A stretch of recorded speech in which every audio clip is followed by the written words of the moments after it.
We're here today at Ivy House Fishery in Wiltshire with top match angler and England international Dean Barlow. We're putting a new Series 7 pole through its paces. How you getting on, Dean? Not too bad, thanks, Dan.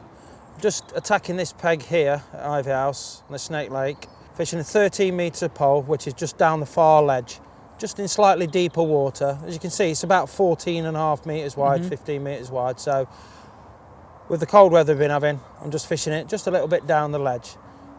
Oh, was that a bite? Yeah, that was a missed bite there. Missed that one, mate. You could say this is sort of typical commercial venue.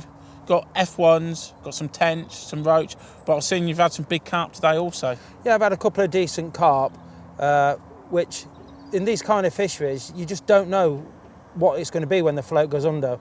We're fishing maggots, so we're attracting all different kinds of fish into the peg. So when the float goes under, it could be an ounce roach or a £10 carp, you just don't know. This is a mid-range price pole, so it's selling about £800, but you're quite happy to fish this at maximum length at 14.5 metres and catching big carp. You feel it's up to the job? Definitely, yeah.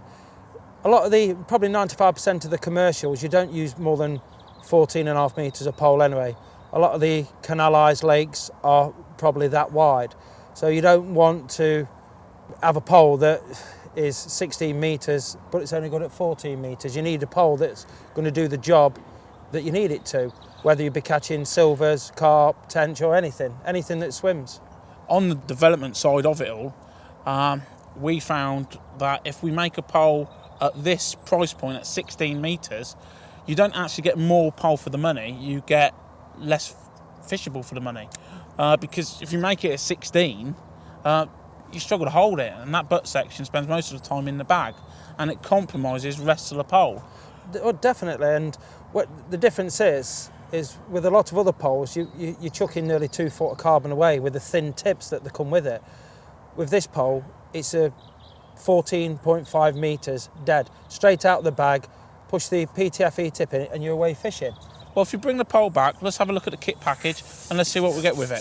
So right, Dean, what kit are you fishing with? This kit here is what is known as the double two.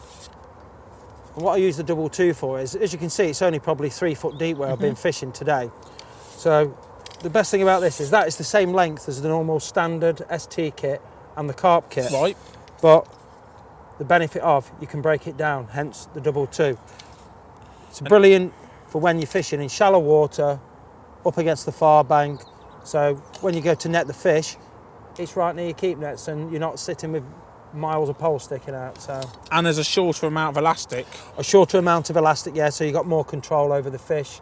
So it's very, very handy when you're fishing, like I say, when you're fishing shallow or you're fishing in shallow water. Or down the margins, I suppose. Or down less the margins, elastic. Yeah, definitely. So, and that just goes on there like that, and that's your double two. Excellent. If we just go through the other kits in the package, you get 2 carp kits, which is all fitted with the roller cone side pull system.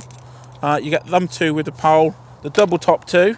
You also get what we call an ST kit, which is a lighter kit for green bungee, light solid elastics.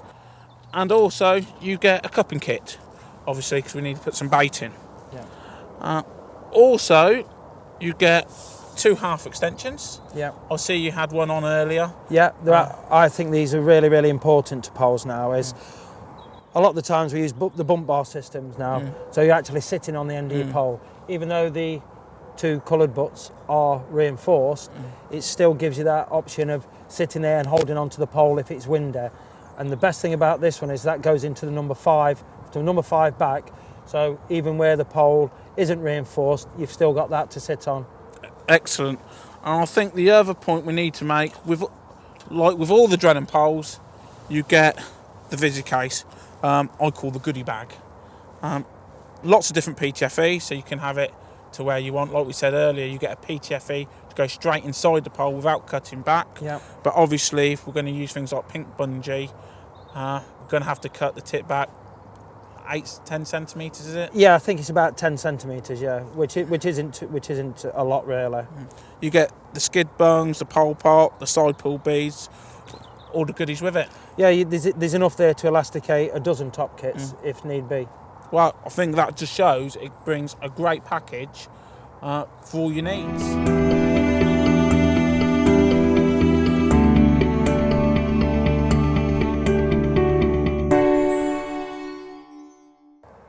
That little change, just adding that extra section to search your peg. Like I said, stop getting indications, so the fish have to go somewhere. So it often pays dividends just to put that last section on and just search your peg. We all know the fish are in here, so it's just a matter of finding them, Dan. I see it's giving a bit of a scrap. Yeah, but seeing as it's still pretty cold, green bunger is doing the trick. Well, going through what you've had today, I bet it's a tench. Well, seeing as I've had a good half a dozen of them tench, it might be, but...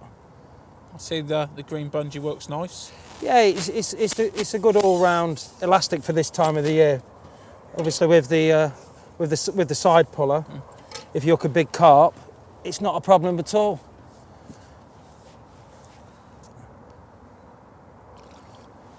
Is it a tench? I think it's an F1. Yeah, it is. It's a nice F1 to Well, finish I got that with. wrong, didn't I? Yeah. Well, I think that shows what the Series 7 can do. I think we've had a great day and really enjoyed it. Cheers, mate. Thank you.